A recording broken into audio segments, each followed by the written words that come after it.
is positioned by his obedience to make an impact with his very life. But he's going to have to do that from an uncomfortable place. All that great stuff he's about to do, all that being a righteous man, all that living righteously, all that walking with God, all that God about to use him to further his plan in the world, all of that is happening. And yet, as a result of doing the right thing, Noah now has to move into an uncomfortable place. I'm just trying to tell you, if you are going to make an impact in this world for God, you will do it from an uncomfortable place. To be uncomfortable is to be uneasy. It's unable to relax. It's to be disturbed. It's to be distressed. It's to be miserable. It's to be restless. It's to suffer. It's to be stressed. It's to be in an awkward situation. Being uncomfortable can be physical. You can be physically uncomfortable. You can be mentally uncomfortable. You can be emotionally uncomfortable, and you can be spiritually uncomfortable. Regardless of what form the discomfort comes in, nobody in their right mind wants to spend much time being uncomfortable.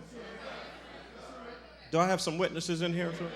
Nobody wants to be uncomfortable. Matter of fact, we spend most of our time trying to be comfortable. Folks say, I don't want to be rich. I don't have to have all the money in the world. I just want to be. We spend our time wanting to be comfortable. And yet Noah, even though he is blessed, even though he is highly favored, and even though he is available to participate in God's big program, even though he's righteous and just and walks with God, his obedience to God requires him to experience some discomfort in his life. And since you have Genesis chapter 6, verse 13, God said to Noah, "The end of all flesh has come before me, for the earth is filled with violence through them, and behold, I will destroy them with the earth." Verse 14, he says, "Noah, make yourself a box. Make yourself an ark, and make it out of gopher wood." So, in verse 13, God is disturbed. First of all, God is disturbed. He is disgusted. He is disappointed, and he most certainly disapproves of the behavior of man upon this earth. God created man to glorify him, and when he looks at the earth, all man seems to be doing is spreading ungodliness throughout this world. God says the conclusion of this will be that I will destroy everything in which there is the breath of life, and I will destroy this entire earth. So God is, first of all, disturbed. But then he begins in verse 14 God gives the details. Make yourself an ark of gopher wood, and make rooms in the ark, and cover it inside and outside with pitch. In other words, we need you to prepare it so that it will be waterproof. Y'all with me? Now, so he gives him first he is disturbed, then he gives the details, but in verses 15 and 16, he starts to give them the design. This is how you shall make it. He says, I want you to make sure that it's made 300 cubits, 50 cubits, 30 cubits. A cubit is really, in those days, the distance between the elbow and the tip of one's finger. 17 and a half to about 21 and a half inches. So he says, make sure that the length of it, the width of it, the height of it are based on these specifications that I am giving you. Translated into our vernacular, God said, make sure that the length of the ark is 450 feet long. Make sure that the width of the ark is 75 feet wide, and make sure that the height of the ark is 45 feet high. Now, this is the space that is equal to or greater than 580 boxcars on a train. Y'all can say amen anytime the Spirit hits you in here. It was designed to hold more than 15,100 tons. The size of 21 standard college basketball courts. And in terms of cubic feet, it had 1,518,000 cubic feet. Now, there is also to be a window in the ark, but it's to be cut into the top of the ark with a door on the side, and there are to be 3 levels or 3 decks to this ark. Y'all got the picture?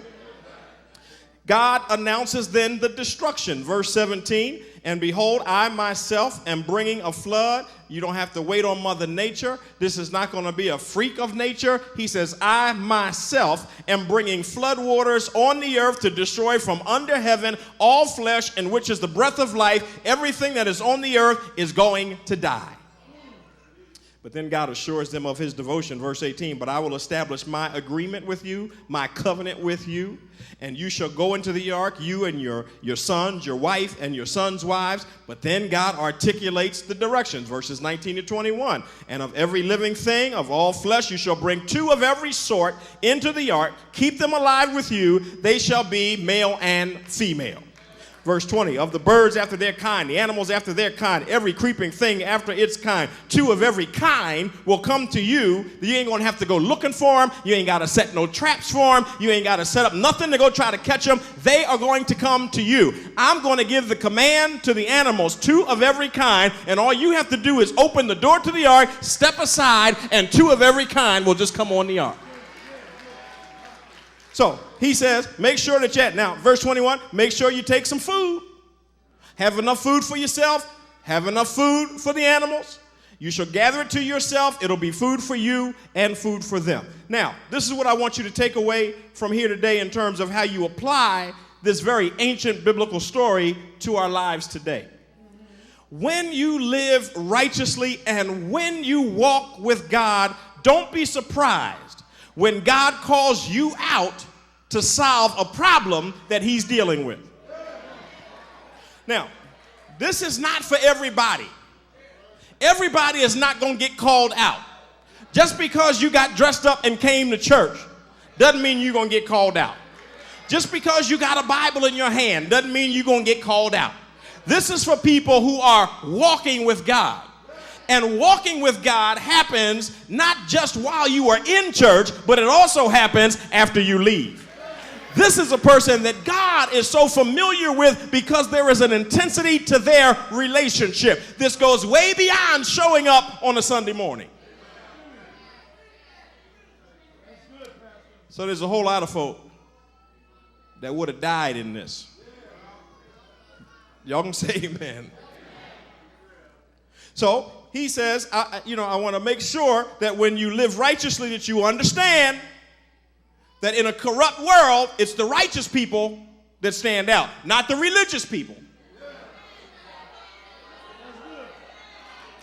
Not people that go to church, but people that have church inside of them. Not people who dress right today, but people who are clothed in his righteousness. Not people who are carrying a Bible, but people who know that the word has been hid in their hearts, that they might not sin against him. Not people that know the bylaws, but people that know the Bible. I want some righteous folk, not religious folk. God is always looking for someone who is not just going to church because it's your day to sing. I wish I had some help in here. But somebody who wants to walk with him, not just on Sunday morning for a few hours, but somebody that will walk with him all week long. Somebody that does not mind representing the kingdom of heaven all week long, not just when you are in a room with other Christians.